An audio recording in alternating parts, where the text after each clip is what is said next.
Hello everyone, welcome back to my channel. कैसे हैं आप सब? आई रियली होप कि आप सब बहुत अच्छे होंगे। तो आज फिर मैं लेकर आई हूँ आपके लिए एक और न्यू वीडियो।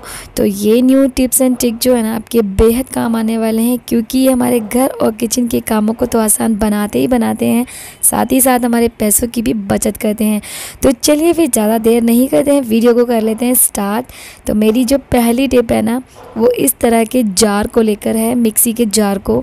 कई बार क्या होता है ना कि हम मिक्सी के जार में ना बहुत सी चीज़ें पीसते हैं, और हर कोई पीसता ही है, क्योंकि कभी हमें कोई रेसिपी बनानी होती है तो उसके लिए हमें पिसे हुए लहसुन प्याज की ज़रूरत होती है। तो जब हम इसमें लहसुन प्याज पीस लेते हैं ना, तो कई बार धोने के बाद भी ना इसमें से गंदी स्मेल नहीं जाती है, मतलब बैड स्मेल सी आती रहती है इसमें से, और उसकी स्मेल आती रहती है जो लहसुन प्याज हम पीसते हैं या टमाटर हम पीसते हैं, जो भी कुछ पीसते हैं उनकी स्मेल आती है, तो स्मेल जाती नहीं है। तो उसके लिए आपको करना क्या है, जब भी कभी आप खाना बनाते हो ना, तो बस अलग से नहीं करना है आपको। जब भी आप खाना बना रहे हो, तो जब भी आपने खाना बना के आप हटते हो गैस, जब आप ऑफ़ कर देते हो, उसके बाद आपको करना क्या है, आपका तवा तो ऑलरेडी गर्म होता ही है, तो बस आपको तवे पर ये मिक्सी का जार ना ऐसे करके रख देना है। और जार को ना आपको सिर्फ ये उल्टा करके रखना है, जिधर साइड में इसका मुंह होता है उस साइड में, उधर दूसरी साइड में नहीं रखना है, क्योंकि ये दूसरी साइड में प्लास्टिक का होता है तो वो पिघलने का डर रहेगा। तो इसलिए आपको इस तरह से रखना है, ताकि इसकी जो भी इसमें जो हीट होगी ना, वो इसके अंदर जाएगी, और जो हीट जाने से ना इसकी जो भी स्मेल होगी ना, वो ख़त्म कर देगा। तो आप इस तरह से यूज़ कर सकते हो। कई बार क्या होता है, हमारे जो इलायची वगैरह होती हैं, सौंफ वगैरह होती है, उनमें भी कई बार नमी आ जाती है। तो जब भी आप खाना बना के हटते हो, तभी आपको ये कर लेना है। आपको जो आपकी इलायची है वो इसको थोड़ी देर रख दीजिए, जब थोड़ा गर्म हो जाएगा, ठंडा होने के बाद आप दोबारा से पढ़ दीजिए, तो जो भी इलायची में नमी आई होगी ना, वो दूर हो जाएगी। तो अगली टिप है, आपको लेनी है ये एक चिमटी। आपको एक चिमटी लेनी है, कोई सी भी ले लीजिए। तो मेरे पास ये वाली थी तो मैंने इसलिए ये ले ली। तो और आपको या तो आप सेलो टेप ले लीजिए, मतलब डबल साइडेड टेप ले लीजिए, या फिर ले लीजिए रबड़ बैंड। तो यहाँ पे भी मैं रबड़ बैंड का यूज़ कर रही हूँ, तो आप कुछ भी ले सकते हो। तो आपको और लेनी है 2 चम्मच। तो बस आपको चम्मच में ऐसे करके ना, जिस तरह से मैं इसमें लगा रही हूँ ना, आपको चम्मच लगा देनी है चिमटी में, और उस रबड़ बैंड के साथ सिक्योर कर देना है। आपको बस टाइटली बांध देना है, तो आपका ना ये एक किचन टूल बनके तैयार हो जाएगा। कई बार क्या होता है ना, हम अंडे बॉईल करते हैं, तो उनको निकालने के लिए ना बहुत दिक्कत होती है। तो हम चम्मच से निकालते हैं, किसी से पकड़ के निकालते हैं तो नहीं निकल पाता। तो बस आपको, अगर आपने अंडे बॉईल किए हैं या फिर गरम गरम आलू हो, उनको निकालना है ना, तो आप इस चम्मच से ईज़िली निकाल सकते हो। इस तरह से आप इसको ऐसे बनाकर, तो आपका काम बहुत जल्दी आसान हो जाएगा। चलिए फिर बढ़ते हैं अगली टिप की तरफ। तो अगली टिप भी मेरी चिमटी को लेकर ही है। तो आपको एक चिमटी ले लेनी है और उसमें लगा देनी है डबल साइडेड टेप। तो यहाँ पे मेरे पास ये पतली वाली टेप है, तो बस मैं वही लगा दूंगी। आप चाहें तो वो मोटी वाली टेप आती है, वो लगा दीजिए। और लगाने के बाद आप अपने किचन की जो टाइलें हैं ना, वहाँ पे लगा दीजिए। तो बस ये आपका एक छोटा सा हैंगर बन जाएगा। आप इसमें कुछ भी हैंग कर सकते हो, कैंची वगैरह, लाइटर वगैरह, कुछ भी जो भी आपके पास हैंग करने के लिए हो ना, उस तरह के आप इसमें आराम से हैंग कर सकते हो। तो देखिए यहाँ पे मैं अभी आपको कैंची यहाँ पे टांग के दिखाऊंगी, और आप इस तरह से ना 2 से 3 और भी चिमटी हैं यहाँ पे हैंग लगा सकते हो। एक हैंगर आपका बनके तैयार है। तो चलिए फिर देख लेते हैं अगली टिप। अगली टिप है ज्वेलरी बैग। आपको लेना है एक ज्वेलरी बैग। अब इस ज्वेलरी बैग का करना क्या है आपको, कई बार क्या होता है, हम अलमारी में ना कई बार हमारे अलमारी में स्मेल आने लगती है कपड़ों में से, या फिर कीड़े मकोड़ों से बचाने के लिए हम एक नैपकिन की गोलियां आती हैं, हम उनका यूज़ करते हैं। इस तरह की जो गोलियां होती हैं उनका यूज़ करते हैं।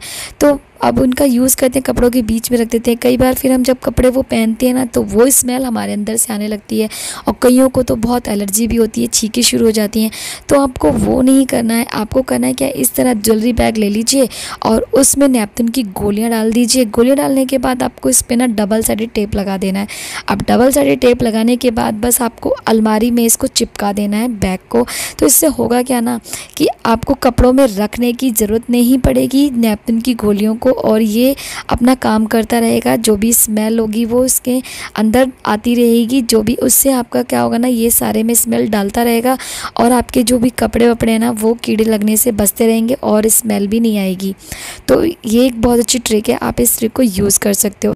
तो चलिए फिर अगली टिप देख लेते हैं। अगली टिप है बर्फ़ को लेके। कई बार क्या होता है ना, हमारे बच्चों को कई बार इंजेक्शन लगता है तो उस पर गर्म सिकाई नहीं करते हैं, मतलब आइस पैड की सिकाई करते हैं, आइसिंग की सिकाई करने को कहते हैं। या फिर किसी के मोच वगैरह लग जाती है ऐसी जगह पे, तो वहाँ पे भी हमारे को ना आइस की सिकाई करनी होती है। तो हम क्या करते हैं, या तो हम आइस लेके डायरेक्ट सिकाई करते हैं तो जिससे वो सहन नहीं कर पाते, या फिर हम पॉलीथीन में ले लेते हैं।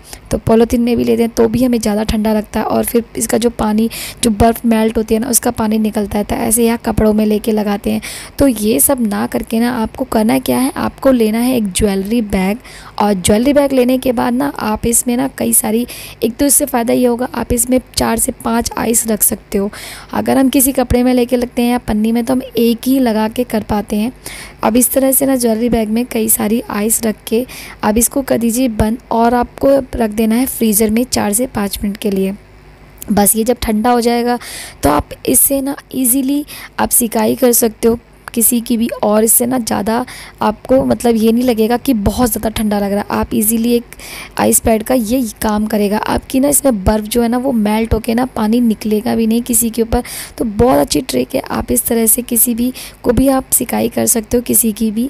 तो ये ट्रिक आप एक बार यूज़ करके देखना। तो चलिए फिर अगली टिप भी देख लेते हैं। अगली टिप है कि कई बार क्या होता है ना, हम तले हुई चीज़ें कुछ बनाते हैं या फिर तेल का काम करते हैं, तो इस तरह से ना गैस पे कई बार तेल फैल जाता है। अब तेल फैल जाता है तो हम उसको पोंछने के लिए या तो हम किचन का जो कपड़ा होता है उसको लेते हैं और उससे रगड़ के साफ़ करते हैं। फिर क्या होता है, अब उसमें भी तेल लग जाता है तो फिर उसको भी हम साबुन से लेके साफ़ करने लग जाते हैं या फिर रगड़ते हैं, उसमें से तेल के दाग नहीं निकलते हैं, तो हमारा काम जो है ना वो बढ़ जाता है। तो ऐसा ना करके हमें करना क्या है, हमें लेना है टेल्कम पाउडर। कोई भी ले सकते हो, एक्सपायरी डेट का भी ले सकते हो। बस आपको ना जहाँ जहाँ तेल फैला है ना, आपको वहाँ पर सारे में फैला देना है। अब क्या होगा ना, इससे ना ये तेल जो है ना, जो पाउडर है ना, वो तेल को सोख लेगा। और आपको ले लेना है किचन पेपर, आपको टिश्यू पेपर, किचन पेपर कुछ भी हो वो ले लीजिए। अब बस आपको इसको थोड़ा थोड़ा करके ना, ऐसे करके ना आपको रगड़ देना है। अब धीरे धीरे देखोगे ना कि आपकी जो गैस है ना वो इजीली साफ़ हो जाएगी। अब जो आप कपड़े से साफ़ करते तो कपड़े में भी मेहनत लगती, क्योंकि उसको करने के बाद आपको कपड़ा भी आपको साबुन से धोना पड़ता। तो अब आप इस टिश्यू पेपर का यूज़ करोगे तो जो भी तेल होगा वो इसमें लग जाएगा, और पाउडर जो है ना वो बिल्कुल आपकी जो गैस है ना चिकनी, वो चिकनाई से दूर कर देगा। तो आप देख सकते हो बिल्कुल गैस जो है ना साफ़ हो गई है।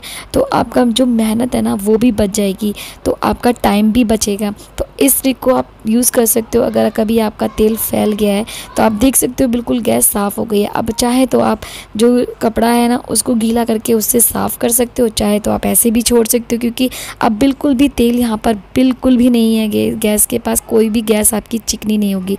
तो आप इस ट्रिक को यूज़ कर सकते हो। तो आप अपना घंटों का काम मिनटों में कर सकते हो। आई रियली होप कि आपको मेरी सारी टिप्स एंड ट्रिक पसंद आई होंगी।